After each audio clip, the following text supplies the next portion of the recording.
Good morning mga tropa at mga kalapatids. Yan, araw po ng pauwian. August 9, Wednesday, kung di ako nagkakamali.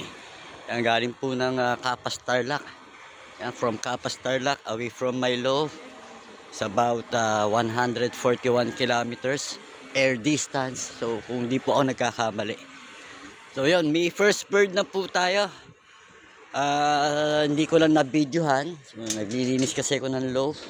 Ng mga breeder siya at ng loaf. So, andito siya. Yan. Wala man lang pong hingal. Sayang. Hindi ko na isali sa pooling. So, mga siguro sa tansya ko mga 1,000 plus ang speed. So, sayang lang. Sayang. Pero, anyway, ganun talaga. Wala tayong magagawa. So, yan. 1 out of 10. So, may siyam pa po tayong ibon na inaabangan. So, 10 bali yung kinarga ko kagabi. Yan, mukhang may parating pa ho ako. Iba pala. So, yun. Papunta rin sa may lawa.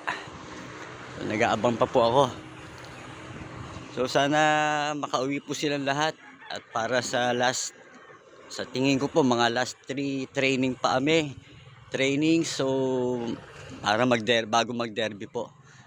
Yung sana po pala rin tayo at makadulo, at sa mga tropa at kalapatids natin dyan, sa kapwa kong miyembro ng ULPA, sana makapagpauwi po tayong lahat at makapagpadulo. Yun, sana po makanalo tayo lahat. Basta happy flying lang po, matalo tayo. Ganun talaga.